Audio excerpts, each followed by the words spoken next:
Welcome, MPBA New Work Team. This is Will Ferguson. I am the team leader that has been asked to serve. And I felt like it was important to kind of put together a voice recording of some of the materials that we're preparing for our first meeting.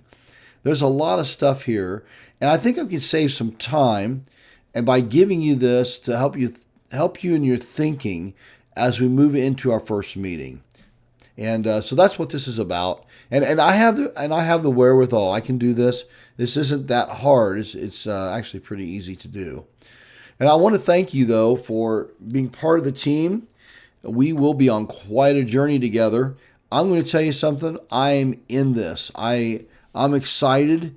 I think that what we're about to do is very significant.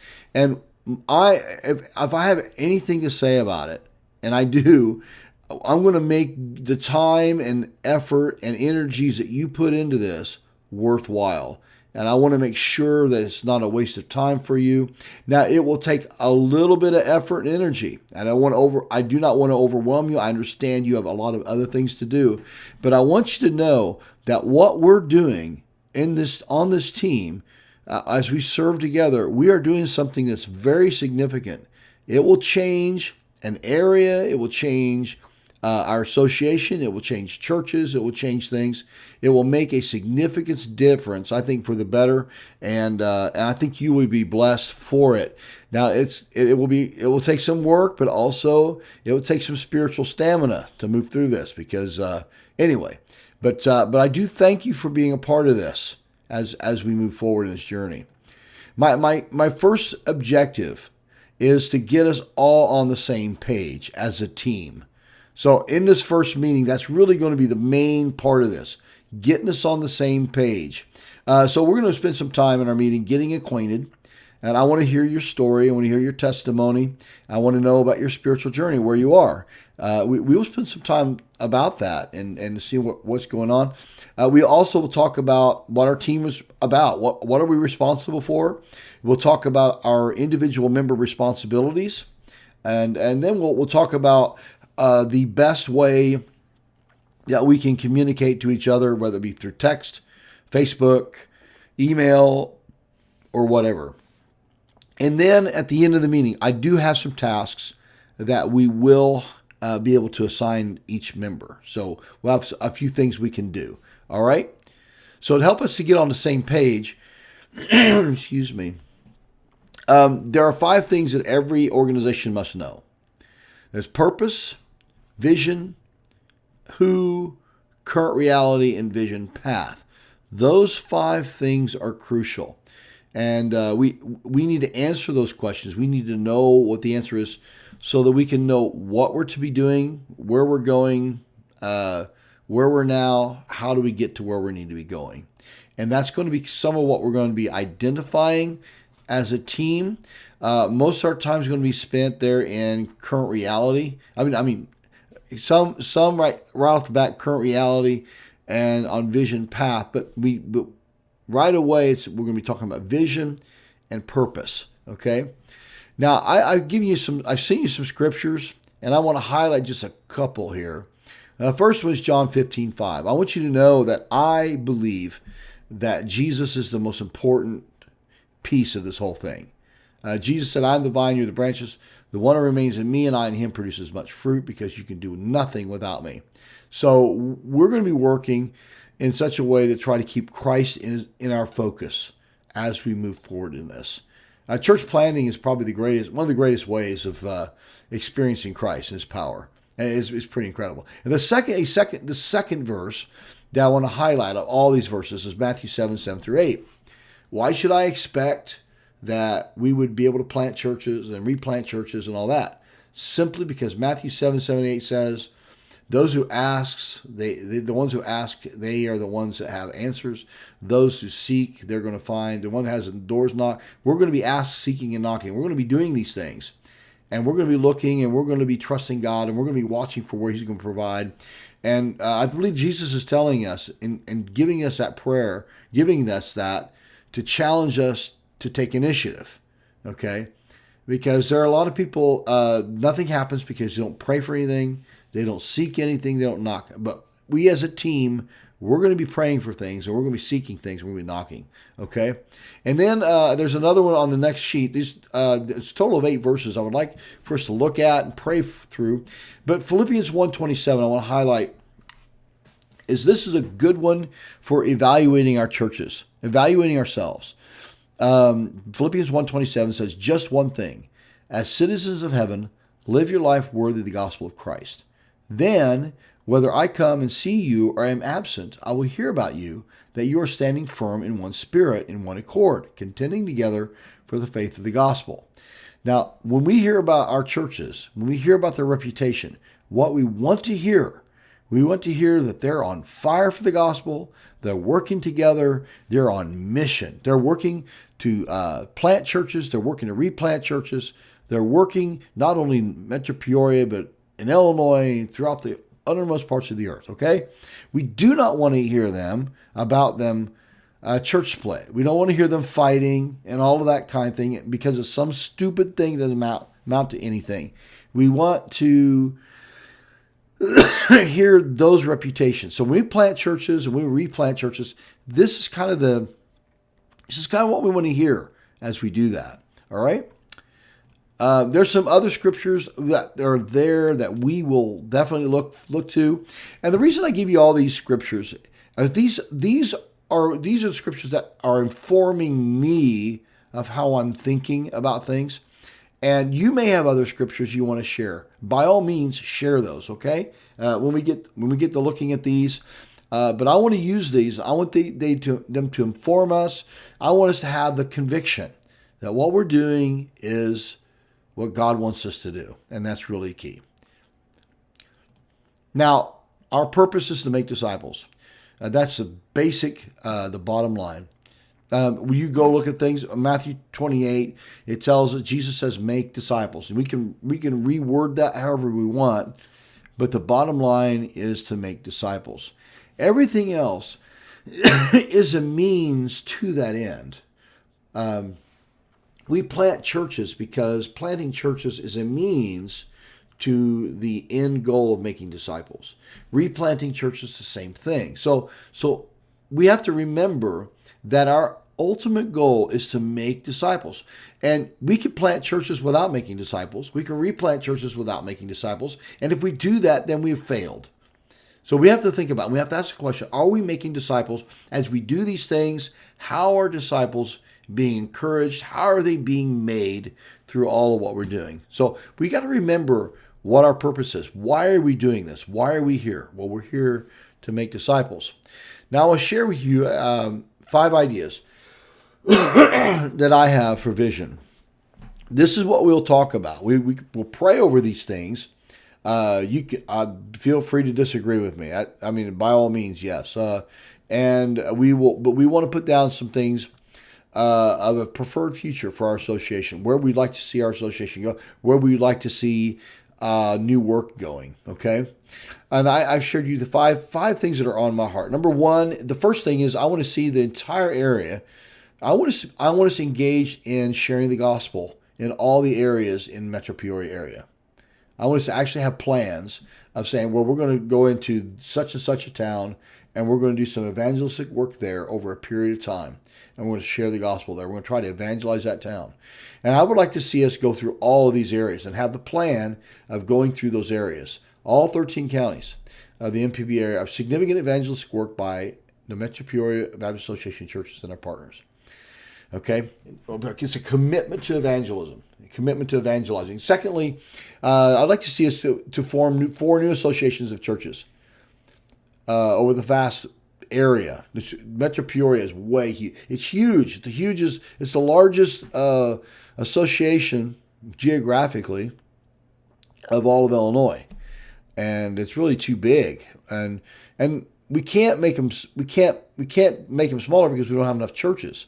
And so the vision is, the direction is to see us plant enough churches where we can have 4 new associations. And as we think about that, we have to also think about formation of associations. What does it mean to form an association? Now, we can merge associations, and I think that's the wrong direction. When we talk about vision, We want to go forward in growing and planting churches enough so that this is possible. So we can begin looking at forming new associations of churches in our state. Now, the third vision is I want us to see us sending teams. MPBA churches are sending experienced teams of 10 to 12 people, short-term assignments to plant and replant new churches, not just single church planters. This is both within MPBA and toward other places. And I believe the most effective way of planting a church and replanting a church is you have to send a team in that already has that culture, the climate of, and the passion for sharing the gospel. If you send a single guy in there, you've got a dead and cold church, or you have it's very difficult for that guy who's single, just with his family. It's very difficult for that guy and his family to change a whole culture around by himself. In fact, that culture actually sometimes can challenge him so much where he gets cold himself. So I think the most effective way of doing this is to have teams that are developed. And think about just how cool that would be to have a team. They go in and they replant a church. They go in and they with excitement, enthusiasm, they love that church and they get that church up and running and they're doing what they're doing. And then they leave and that church is standing, it's going good, and they rejoice in that. Well, you've got a team of experienced people who've done it and they can do it again. But not only can they do it again, but they also can train others doing it in another church. And you can think of that with church planting. So that would be, I think that would be a very powerful thing. Not holding a conference, not holding a seminar, but actually having some people that are trained and they go on location and actually do that. I think that could be very powerful, but I can see that being a very strong vehicle for going into new areas, new territory, and planting churches and doing new work. Having that team and that. Like the Apostle Paul, maybe like Jesus, right? They had a team. Anyway, the fourth one, there is at least one new church in each of the 13 counties at MPBA. It needs to be said. And we want to do new work. We want to see at least in each of the counties that we planted a church. So that's 13 churches, right? All right. So the fifth one is that there are 5 well-equipped key churches in MPBA that are instrumental for providing supportive leadership resources and nurture for church plants and replants. So what we want to do, we want to see their churches there are well-versed. They know what they're doing as far as church planting. They know what they're doing as far as church replanting. And they're the ones that are really, they've got it together, okay? And this is what, and that will be investing in their leaders, will be investing in those churches, praying about God to call out certain churches to have that special, a special niche in what they do. Okay, and those 5 things. Now, there might be something else you may want to hear, or there might be something here you might say, well, we ought to probably cross that out. We'll talk about it and we'll pray about that as we go through. Okay, so I talk about the purpose. And I share with you, make disciples, and then I give you some ideas of what I have for a vision. We do need to look at current reality. Current reality, these are elements that we need to work on. I'd like for us to set up a map of where we are and where we're not. How do we stand evangelistically? And this is, we want to make a map where our SBC churches are and also where evangelistic churches are. We want to be able to get a real as accurate as we can, a view of where the gaps are, where are the places that are really not being well evangelized in our area. Now, there might be churches there, and they might not be doing a single thing, but we need to have that. Also, the second one is the health of our churches. We need to know, we need to have where are our churches now? Are they healthy? Are they strong? Are they vibrant? Which ones can we ask that could be really involved in church planting? Okay. Finances, where are we at in finances? Where are we at in volunteers and laborers in our association? Where are we at in culture? In our area, what's the culture like? Are they receptive? Are they resistant? So partnerships. What kind of partnerships do we have that we can depend on? What are they like? What do they offer towards the fulfillment of our vision? So those are some things that we need to look at with our current reality. And we don't have all those. I don't have all those together. And definitely there's a lot of this stuff we need to work on. Okay. And then pathways. It's on how to get there from here. We will need to identify some paths. Now, we can't do that yet until we have a clear vision, until we have our vision nailed down, until we have our current reality nailed down. But some pathways might be mobilizing churches to reach a certain area with the gospel. Or another pathway might be securing a church planter.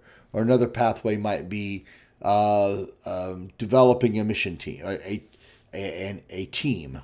Okay, those are pathways. We start looking at those individual things. How do we get from point one to point two, 3, and 4, and 5, so on. So we'll work on that. Team responsibilities. 10 things there that we will cover in our meeting. The first 5 there I see as non-negotiables. These are the things that we need to be doing as a team.